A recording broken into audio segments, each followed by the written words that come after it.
यही पुकार था। आवाज दिल्ली तक जा रही है, लखनऊ तक जा रही है कि बुंदेलखंड यही पुकारता, नहीं चाहिए भाजपा।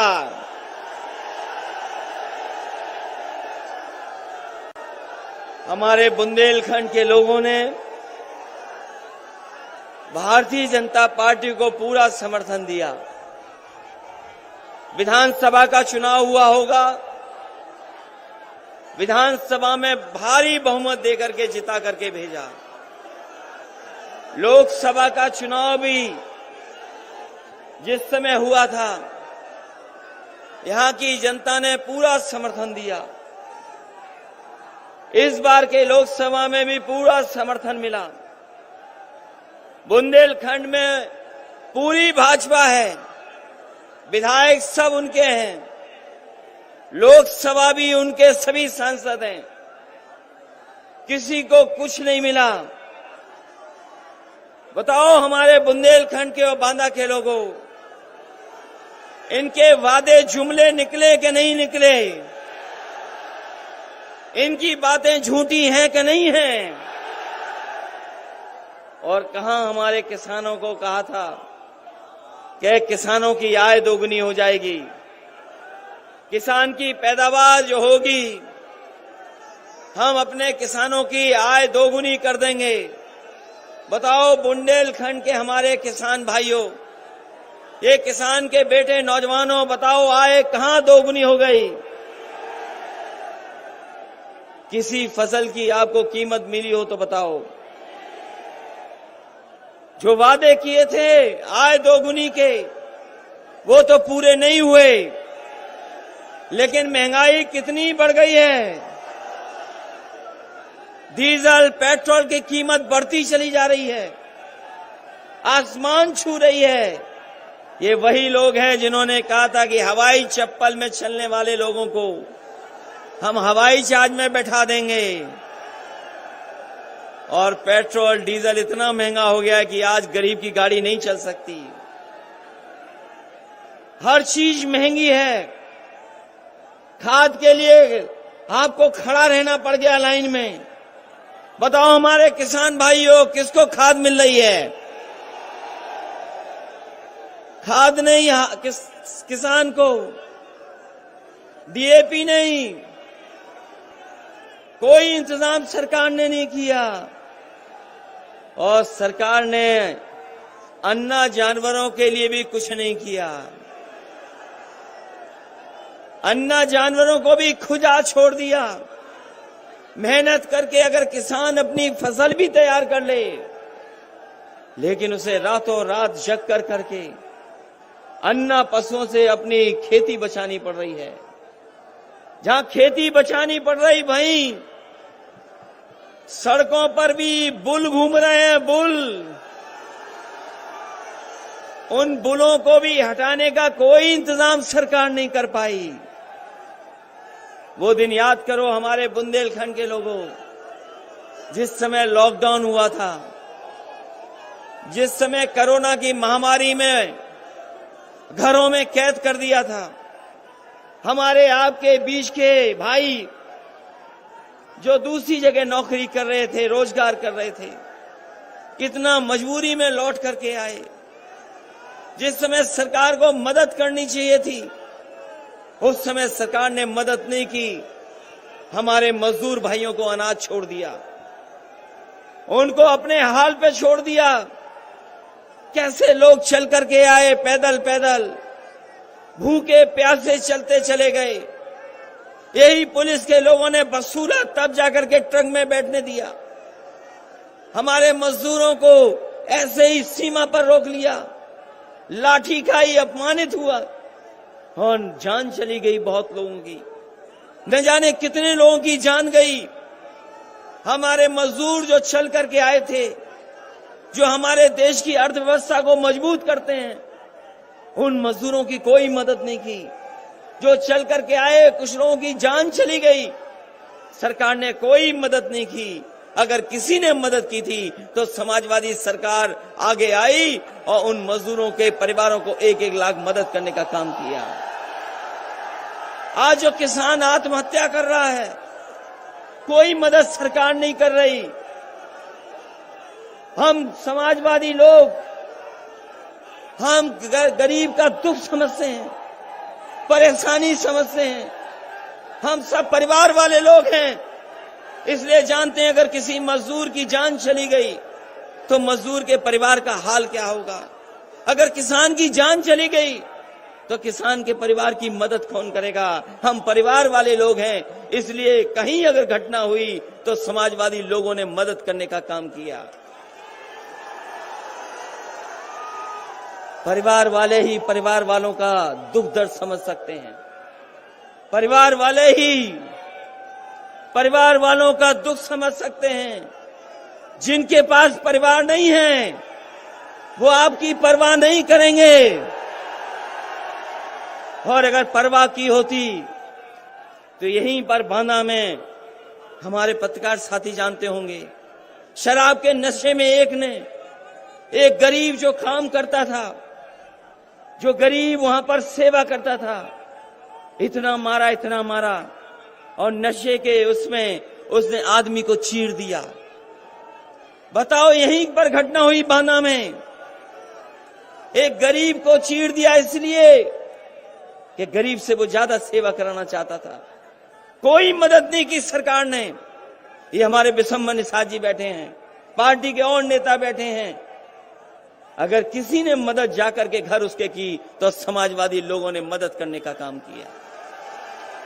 ये जो लोग कहते हैं कि दमदार सरकार है, जो लोग कहते हैं कि दमदार सरकार है, दमदार लोगों को अभी देखा था हम लोगों ने सड़क पर, कैसे वो पीछे पीछे चलते चले आ रहे थे। ये जो दमदार सरकार चलाने वाले लोग हैं, इनका एक ही है नारा, ये झूठ दमदार बोलते हैं, झूठ दमदार। ये दमदार सरकार वाले नहीं हैं, ये दमदार झूठ बोलने वाले हैं। बताओ बीएड वालों, शिक्षा मित्र, आपसे क्या वादा किया था नौजवानों? ये दमदार सरकार ने वादा किया था कि नहीं किया था नौकरी और रोजगार का? लेकिन दमदार सरकार के तो 4.5 साल पूरे हो गए। 4.5 साल में हमारे बुंदेलखंड के नौजवानों को नौकरी रोजगार से पीछे छोड़ दिया। कोई नौकरी रोजगार का सपना नहीं देख सकता। अगर किसी ने सपने को मारा है तो यही झूठ बोलने वालों ने सपनों को खत्म कर दिया। अब सुनने में आया है कि नौजवानों को वो स्मार्टफोन देंगे, टैबलेट देंगे। सरकार का समय पूरा हो गया और 4.5 साल तक बताएं भारतीय जनता पार्टी के लोग कौन सी टैबलेट दे रहे थे आप? कौन सी टैबलेट मिल रही थी? और याद रखना नौजवानों, जो लैपटॉप नहीं चला सकता वो आपको लैपटॉप नहीं दे सकता।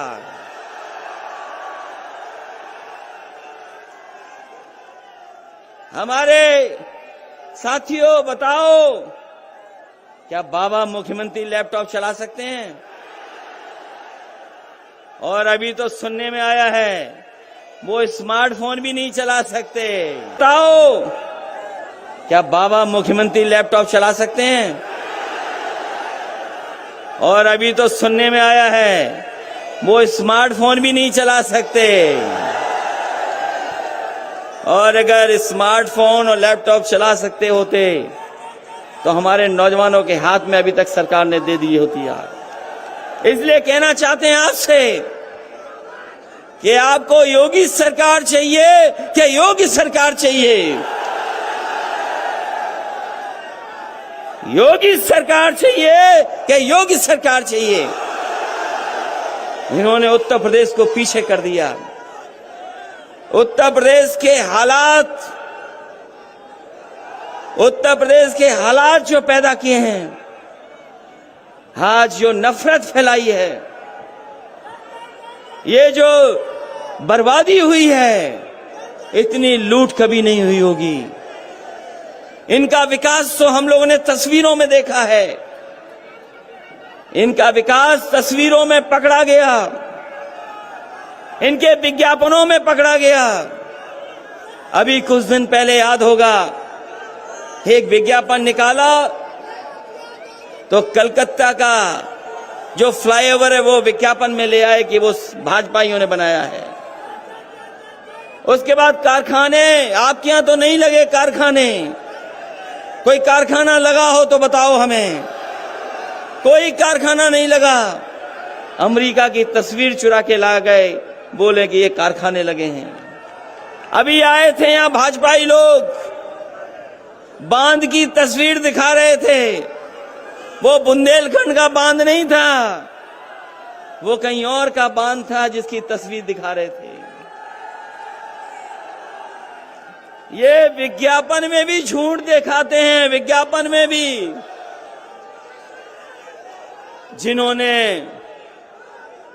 जिन्होंने विज्ञापन झूठे दिखाए हों, सपने झूठे दिखाए हों,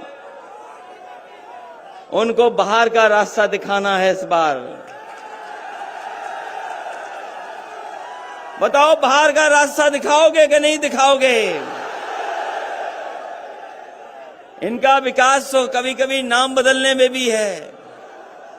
समाजवादियों ने सरकार में दिया 100 नंबर, 112 कर दिया।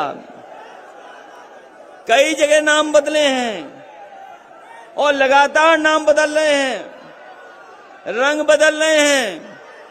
अपना विकास बताने के लिए रंग भी बदल रहे हैं। और 4.5 साल में तो लगता है कि ये नाम बदलने में विश्व रिकॉर्ड बनाने जा रहे हैं। ये नाम बदलने वालों को इस बार उत्तर प्रदेश से हटाने का काम करेंगे।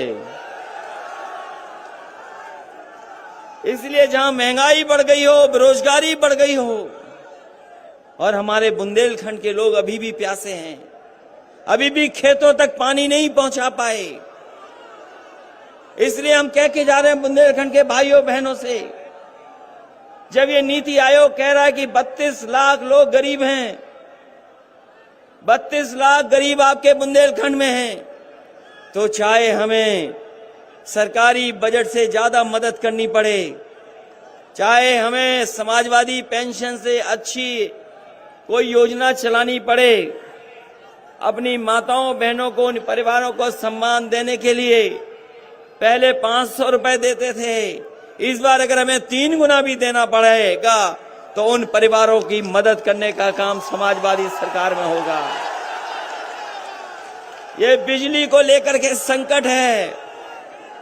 इन्होंने बिजली नहीं बनाई, केवल बिजली के बिल आपको महंगे दिए हैं। बिजली नहीं बनाई, बिजली के बिल महंगे दिए हैं। हम आपको भरोसा दिला के जा रहे हैं, अपने किसान भाइयों की हमने सिंचाई मुफ्त की थी, सिंचाई मुफ्त थी।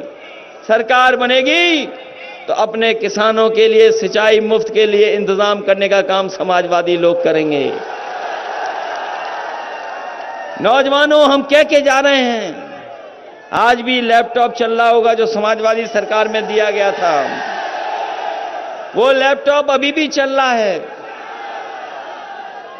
कहीं बंद नहीं हुआ होगा।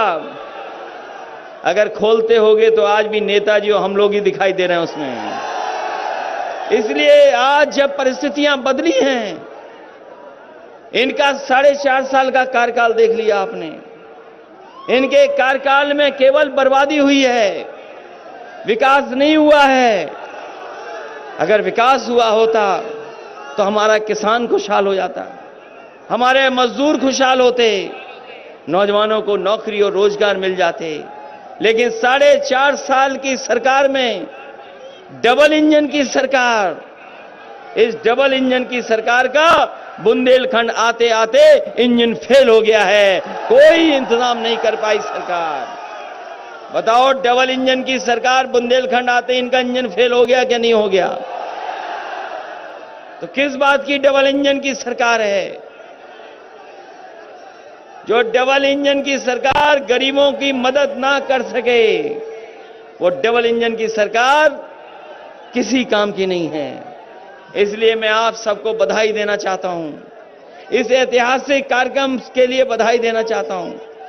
अपने किसान भाइयों का धन्यवाद देता हूं, इन नौजवानों का धन्यवाद देता हूं, आए हुए समाजवादी साथी जितने भी हैं, जो मंच पे बैठे, जो सामने, उनको भी धन्यवाद देता हूं कि आने वाले समय में जो चुनाव होने जा रहा है वो समाजवादियों का तो है ही चुनाव, लेकिन आपके भविष्य का भी चुनाव है। आपको अपना भविष्य बनाने के लिए साइकिल की मदद करनी है। ये बीएड वाले लोग घूम रहे हैं बेरोजगार बड़ी संख्या में, शिक्षा मित्र भी बेरोजगार हैं। अभी टीईटी की परीक्षा हुई थी, ये टीईटी की परीक्षा देने लाखों लाख हमारे नौजवान गए, इतनी मेहनत की, परिश्रम किया, पैसा खर्च किया, लेकिन जैसे ही परीक्षा में बैठे पता लगा परीक्षा का पेपर लीक हो गया। ये हमारे नौजवान जानते हैं कि ये पेपर लीक पहली बार नहीं हुआ है। ये सरकार जानबूझ करके पेपर लीक करती है। ये लीक करने वाली सरकार है और इसीलिए लीक करती है क्योंकि हमारे नौजवानों को नौकरी और रोजगार नहीं देना चाहती है। टीईटी के परीक्षार्थी हमारे भटक रहे हैं, बीएड वाले भटक रहे हैं, शिक्षा मित्र भटक रहे हैं, बीटीसी वाले भटक रहे हैं। कोई इंतजाम सरकार नहीं कर पाई। हम आपको भरोसा दिला के जा रहे हैं, समाजवादियों की सरकार लाइए और रोजगार पाइए, नौकरी पाइए, क्योंकि हमारे नौजवानों से हमारे समाज का, देश का भविष्य भी जुड़ा है। इसलिए इन्हीं शब्दों के साथ, बहुत अन्याय है उत्तर प्रदेश में, मामूली अन्याय नहीं हो रहा। न केवल आपके यहां पर, हर जगह मनमानी चल रही है। ये बुलडोजर वाली सरकार, ये बुलडोजर वाले लोग, ये याद रखें, बुलडोजर सड़क पे चला करता है, लोगों पे बुलडोजर नहीं चलता। और लोगों के पास इस बार अधिकार है वोट का। इतना वोट का बुलडोजर चलेगा, इतना वोट का बुलडोजर चलेगा कि भारतीय जनता पार्टी के लोगों का पता नहीं लगेगा। कौन सोच सकता है कि जो 100 नंबर वाली पुलिस थी उसको भी बर्बाद कर दिया। यही भारतीय जनता पार्टी के लोग कहते थे कि नोटबंदी आ जाएगा, भ्रष्टाचार खत्म हो जाएगा, काला धन वापस आ जाएगा। बताओ, नोटबंदी के बाद कौन सा भ्रष्टाचार रुक गया? और 100 नंबर का जब से 112 किया है, तब से पुलिस का भी पता नहीं क्या हो गया है। पुलिस भी इन्होंने खराब कर दी है। और एक घटना नहीं, दो घटना नहीं, उत्तर प्रदेश में न जाने कितनी अन्याय की घटना हो रही हैं। हर गरीब अपमानित हो रहा है। जो न्याय चाहते वो न्याय नहीं पा रहे हैं। यहां पर ही बांदा में मुझे बताया अभी मंच पर, अमन त्रिपाठी जिसकी हत्या हो गई, अमन त्रिपाठी जिसकी हत्या हो गई, आज भी पुलिस केस नहीं खोल पाई। उनके परिवार के लोग धरने पर बैठे हैं, न्याय नहीं मिल रहा। वो हमारे आपके समर्थक हैं नहीं है, वो बात अलग है, लेकिन उनके साथ अन्याय हो रहा है। कैसी पुलिस, कैसा प्रशासन जो अभी तक दोषियों को नहीं पकड़ पा रहा है, और कैसे दोषियों को पकड़ेगा? क्योंकि जो दोषी को बचाने वाले सरकार में बैठे हैं। जो लोग कहते हैं दूसरे लोगों को माफिया, अपराधी, बताओ उत्तर प्रदेश में कोई मुख्यमंत्री ऐसा भी बना है इतने मुकदमे हों?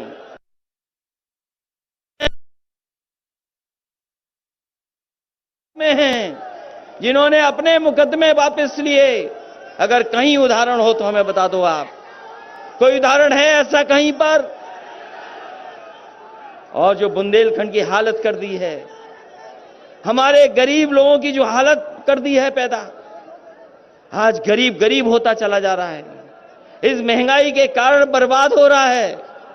इसलिए बुंदेलखंड की जनता से हमारी अपील है, समाजवादी लोग आपसे मदद मांगने आए हैं बीजेपी के लोगों ने बहुत झूठे सपने दिखाए आपको। ये झूठ के फूल हैं, इनके फूल में खुशबू नहीं आती। ये झूठ के फूल में खुशबू नहीं आती। इसलिए साइकिल की रफ्तार बढ़ाना है। बताओ साइकिल की रफ्तार बढ़ाओगे कि नहीं बढ़ाओगे? हम आपको भरोसा दिला के जा रहे हैं कि बुंदेलखंड को हम लोगों ने ज्यादा से ज्यादा विकास से जोड़ा है। समाजवादी सरकार बनेगी तो काम के साथ साथ यहां पर रोजगार का भी इंतजाम करने का काम करेंगे। समाजवादियों ने कभी भेदभाव नहीं किया। अगर मेडिकल कॉलेज बन रहा था तो उसको बनने दिया, एग्रीकल्चर यूनिवर्सिटी बन रही थी तो बनने दिया। अगर कोई विकास चल रहा था उसको रोका नहीं, विकास को आगे बढ़ाने का काम किया। ये समाजवादी लोग हैं। लेकिन भारतीय जनता पार्टी बताए उनका विकास कहां दिखाई दे रहा है? जो लोग विज्ञापन भी झूठे दे रहे हों, उनसे ज्यादा बड़ा धोखेबाज कोई नहीं हो सकता। इसलिए बुंदेलखंड के लोगों मैं आपको बधाई देता हूं, धन्यवाद देता हूं इस ऐतिहासिक कार्यक्रम के लिए।